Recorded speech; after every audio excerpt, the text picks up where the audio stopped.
this video, I'm going to talk about if expensive sheets are worth it. So firstly, thread count is a lie. Mostly.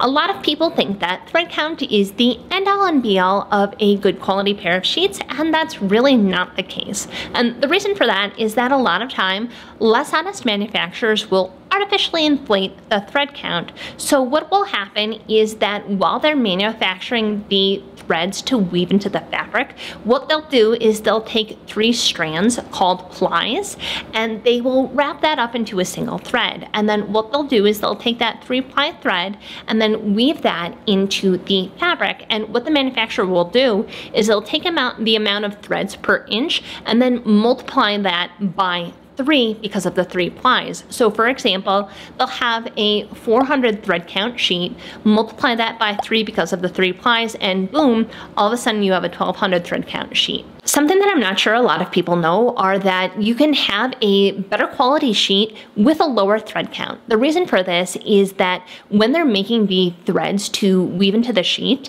the best quality fibers are going to be the longest fibers. So what'll happen a lot of times is that they will use short length, lower quality fibers to weave into the thread.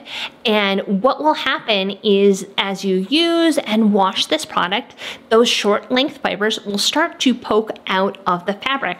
And what will happen is that those threads will become tangled and matted, and that's what leads to products pilling. Okay, so how do I know if a manufacturer is artificially inflating their thread count? So depending on who you ask, the answer depends, but the consensus seems to be somewhere between 400 and 600 threads per inch is the most that you can do with single ply thread. So if you see a product that says that it has more than that, you have a pretty good idea that the manufacturer is artificially inflating their thread count. Another technique that unscrupulous manufacturers will use is that they will add additional threads to the cross weave. So it's not a 1-to-1 ratio of length to width for threads, and adding those additional threads on the width does nothing to add to the quality, it just bumps up the thread count. Okay, so if not thread count, then surely where the fabric is from will tell me that I'm getting a good quality sheet, and that's not always the case either. And the reason for this is that a lot of times people will say that Egyptian cotton is the highest quality cotton that you can buy, but what you'll find is that there are more products on store shelves that say that they have Egyptian cotton versus what actually is exported by Egypt in any given year. So a lot of the times it's either a blend or manufacturers are just straight up lying as to where the fabric is from.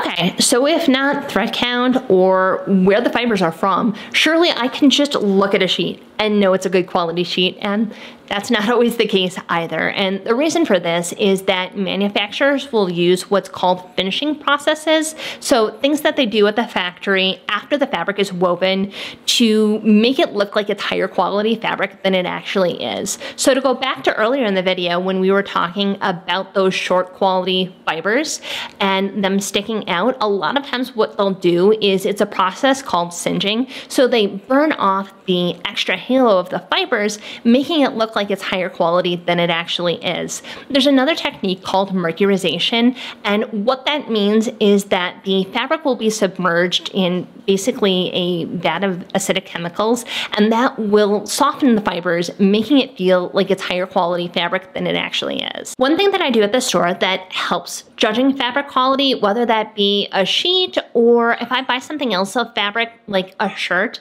I will fold the fabric in half and then I will look at the fold line to see how much of a halo of fibers there are. And if it's a pretty heavy halo, I have a pretty good idea that it has to be lower quality fabric, because even after doing the processes like singeing, enough of the fiber has worked its way out that I have a pretty good idea that it's going to pill pretty heavily. And although it doesn't eliminate everything that could possibly pill, it does help take out some of the lowest quality contenders. So are expensive sheets worth it? I think it really depends, and it's a case-by-case kind of basis. A good barometer though, if you're on the fence, is could I afford to purchase this item twice? Between pets and kids and just freak washing machine accidents, I feel like sheets are a little bit more easily or more liable to get ruined than some other things. And if you can't comfortably afford to replace it twice at full price, I would say find something that's more comfortably inside your budget. I have an expensive pair of sheets, and yes, it's nice, but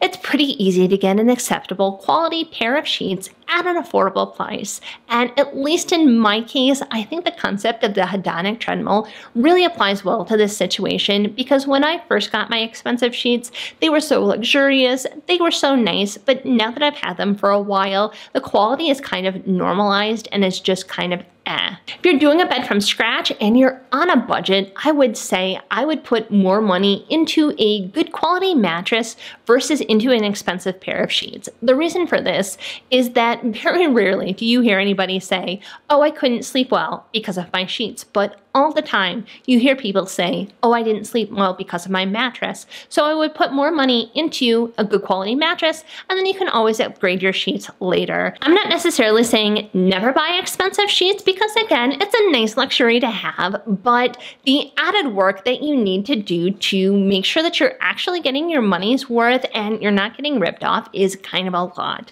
If you like this video, please give it a thumbs up so I know you enjoyed it. And if you also want to be a well-rested human, please consider subscribing and hitting the bell so you get notified every time I upload. Sweet dreams!